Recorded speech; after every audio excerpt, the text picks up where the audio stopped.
আমি একজন বাংলাদেশের সাধারণ নাগরিক হিসাবে যেহেতু স্বাধীনতা ফিরে পেয়েছি, ২-১টি কথা আপনাদের মাঝে বলতে চাই। আসসালামু আলাইকুম। যে যেখান থেকে যে অবস্থায় দেখছেন আমাকে, অনেক ভালোবাসা সকলের জন্য। ইদানিং আমরা একটা ব্যাপার লক্ষ্য করছি যে আমাদের পার্শ্ববর্তী স্বয়ংসম্পূর্ণই বলা চলে। কারণ ওরা অনেক প্রদেশ গঠিত। আমাদের দেশ ওদের কাছে কিছুই না। এরকম একটা ওদের প্রদেশের মতনই বলা চলে আমাদের বাংলাদেশ।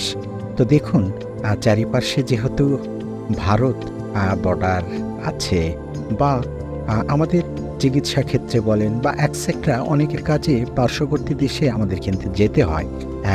আবার তাদের অনেক পানি নিয়ন্ত্রণ ব্যবস্থা এটসেট্রা বিভিন্ন কারণে আমার কাছে মনে হয় যে তাদের সাথে একটা খারাপ আ আচরণ বা তাদেরকে নিয়ে কটূক্তি এটসেট্রা যে যেভাবে বলেন। কারণ একটা মানুষ খারাপ হলে তার সাথে যে আমার আপনার সকলকে খারাপ হতে হবে। দেখুন, আমি বুঝতে পারছি কিছু কারণ এমনভাবে দেখায় সেটা তাৎক্ষণিক আসলে প্রকাশ না করলে কেমন যেন লাগে।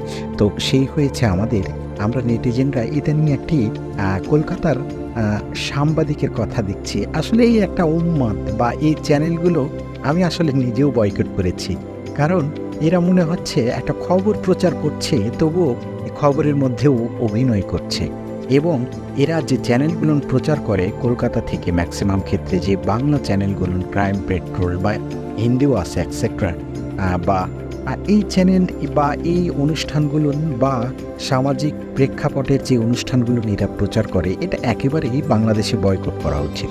কারণ যেটা ওদের গ্রহণ করার মতন আমরা সেটা গ্রহণ করব, যেটা ভালো আর কি। আর যেটা খারাপ সেটা বয়কট করলেই হয়। তো আসুন আমরা এদেশ ওদেশ সবার সাথেই সম্পর্ক ভালো করি। হয়তোবা আমাদের এই বাংলাদেশ একদিন অনেক দূর পর্যন্ত এগিয়ে যাবে ইনশাল্লাহ। তো আসুন সকলে ভালো থাকুন, সুস্থ থাকুন। আল্লাহ হাফেজ।